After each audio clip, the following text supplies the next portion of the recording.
Sir, I'm the skeptic. Sir, you about this fact that we should enhance our competence. So, how do you start this process? IIT is a beginning.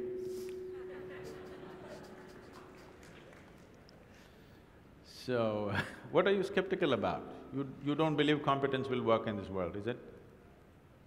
Corruption is also a certain kind of competence, anyway. That was supposed to be a joke. Huh? That was supposed to be a joke. Okay, that's supposed to be a joke. So, now, how do I enhance my competence? See, let's say you want to run on the field, let's say you want to run a race, you want to run 100 meters. It is not running that you have to work on right now, you have to work on your legs and lungs and muscle and everything, isn't it so? So, if you want to become a great engineer, yes, definitely an institute like this is crucial on one level. But any number of people might have come here and gone, not all of them became great engineers. Though they might have produced hundreds of great engineers, still not all of them will become, simply because of their own individual attitudes and competence and whatever else, isn't it? So, whatever the institute can do for you, it is doing.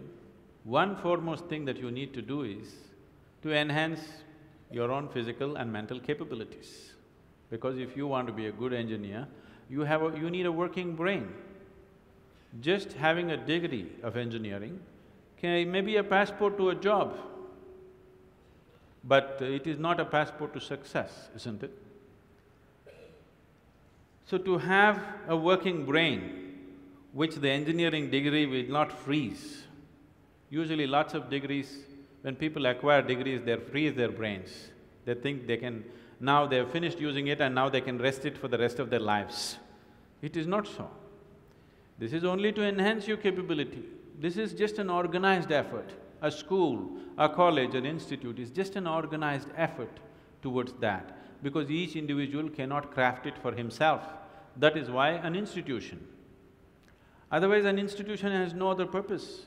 It is here to just organize that possibility of you striving to be of a certain competence. But that is a mass application. But as an individual, your most important thing is you as a human being, you are functioning at the fullest level. If that has to happen, there are other dimensions which one needs to explore.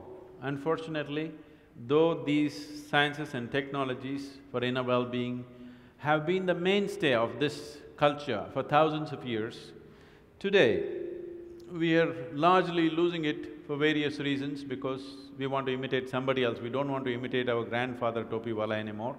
We want to imitate the hat seller from another country. Because of that, we are losing those things, but we should not. We have to bring it back into our lives. This is very much a part of the way the culture itself is structured, that it is all about the human being. See, this is the only culture which talks about, which even an illiterate person in this culture is aware of, that you can actually evolve to another dimension of existence. Even if I go into a village and talk to an illiterate peasant who has not read anything, who doesn't know anything, who's not heard any of this stuff, even to him if I go, he will not ask me, give me a golden horse or something, he'll say, "Enakku mukti venum Swami." He's saying he wants ultimate liberation. Where did this fellow get this? Nowhere else on the planet this is possible. Nowhere else on this planet is it possible that an illiterate person is thinking that he can break his present dimension of existence and go to another place, whatever that place is. So, this was bred into our culture so deep, we should not lose it. It was not just the idea, there are technologies to become free. If you became free from the process of your body and the process of your mind, if you can sit outside of it and work it, you would work it brilliantly, do you understand?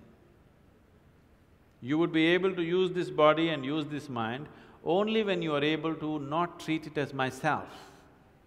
These are powerful instruments in your life. These instruments can be employed the way you want it. only when you have an outside access to it. Right now, you are a phenomenal computer, but you don't know where the keyboard is. When you can't think, you scratch this spot, that's not where it is. Do you see people? When they cannot think, they're thinking hard, they scratch here. It doesn't work like that. There are proper steps that one can take. It could be offered here if everybody is willing for that.